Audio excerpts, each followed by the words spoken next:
નમસ્કાર મિત્રો, પત્ર વ્યવહારને આગળ વધારીએ છીએ. પિતાજી લખે છે, નીરવ બેટા, ગુરુકુળના નિયમો પ્રમાણે માત્ર વેકેશનમાં જ ઘરે આવી શકાય. તને કૃષ્ણ બનતા જોવાનો મને બહુ જ મોહ હતો. ગીતાબાની ચિંતા ન કરતો, એમને સારું છે. હવે લાકડીનો ટેકો લઈને ચાલે છે. છેક રામ મંદિર સુધી જતા આવે છે. પેલા કિશનને તારી વાતો કરીને ખૂબ જ ખુશ કરી દે છે અને કિશન પણ તારી જેમ વાંસળી વગાડતા શીખી રહ્યો છે. આપણા ગામમાં રામ મંદિરનું રિનોવેશન થઈ રહ્યું છે. તું આવીશ ત્યાં સુધીમાં થઈ જ રહેશે. કિશનના પપ્પાએ પોતાના ધાબા પર સોલાર ફિટ કરાવ્યું છે, તો હવે તેમને લાઇટ નહીં જાય. લિખિતી તારા પિતાજી. નીરવ લખે છે, પિતાજી નમસ્તે. રામ મંદિર નવું બને છે તે બહુ જ ગમ્યું, પરંતુ પિતાજી આ સોલર શું હોય? ગુરુકુળમાં પણ સોલર છે. વેદાંતભાઈ, સાગરભાઈ અને પેલા સ્વયંભાઈ દર સોમવારે ધાબા પર તેને નવડાવવા જાય છે, પણ મેં નથી જોયું. ગુરુજીએ સાંજે મંદિરમાં આરતી થયા પછી દરરોજ વાલ્મીકી રામાયણ સમજાવે છે. બહુ મજા આવે છે. હું તો છાવા વર્ગનો હોવા છતાં નોટબુકમાં પેનથી લખું છું. મારો ગુરુવારે આરતીનો વારો છે. તમને ગમે તે મોરપીંછવાળો કુર્તો તે દિવસે હું પહેરીશ. લિખિતીન તમારો પુત્ર નીરવ. પિતાજી લખે છે, બેટા નીરવ, સોલર એટલે સૂર્ય ભગવાનની તાકાત. આપણે જેમાં ભેગી કરી શકાય તે મશીન. મોટો થઈને તું એમાં આગળ અભ્યાસ કરજે. તું જે વાલ્મીકી રામાયણ વિશે લખે છે તે મને અહીં આવીને સંભળાવજે અને ગીતાબાને પણ સંભળાવજે. રામ મંદિરમાં કિશનના પપ્પાએ બહુ રૂપિયાનું દાન કર્યું છે. તે શહેરમાં બહુ રૂપિયા કમાતા હશે. તે સાંભળી મને તારી યાદ આવી ગઈ. પણ આ છાવા વર્ગ શું છે તે ખબર ના પડી. આરતીના દિવસે કપાળ પર તિલક પણ કરજે. તેમાં તું વીર જેવો લાગીશ. તે કુર્તો ગીતાબાએ સીવ્યો છે. હજુ પણ તારા માટે 2 કુર્તા સીવે છે. કહેતા હતા મંદિરના સમારોહમાં પહેરવા માટે સીવું છું. ત્યાં બધા શિષ્યોને અને તારા ગુરુજીને મારા પ્રણામ કહેજે. લિખિતીન તારા પિતાજી. નીરવ લખે છે, પિતાજી નમસ્તે. ધોરણ 3, 4, 5ના વિદ્યાર્થીઓના વર્ગને છાવા વર્ગ કહેવાય.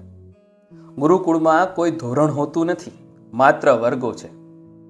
અને હા પિતાજી, હું મોટો થઈને તમારી અને ગીતાબા સાથે ગામમાં જ રહીશ, શહેરમાં નહીં. ગુરુજી કહેતા હતા કે ગામમાં બધાને જોડે રહેવામાં મજા આવે. જેવી રીતના શ્રી રામ પ્રભુ બધાના હતા અને બધા શ્રી રામના. સ્વયંભાઈજીને પૂછવાથી તેમને કહ્યું કે સોલરને નવડાવવું એટલે તેના પેનલ પર ધૂળ સાફ કરવી, જેથી તેમાં વધારે ઉર્જા ભરી શકાય. તો મેં પણ કહ્યું, હું પણ દરરોજ નાહું છું.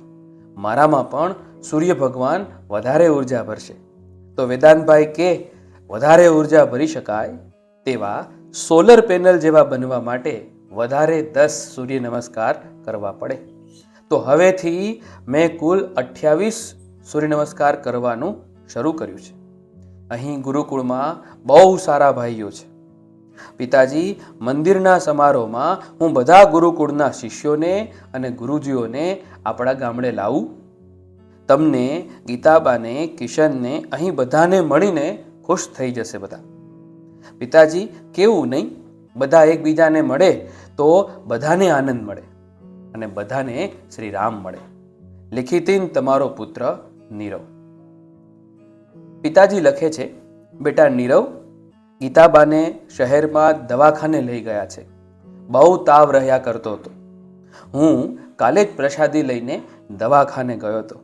ડૉક્ટર કહેતા હતા રવિવારે ઘરે પાછા લાવી દેવાશે.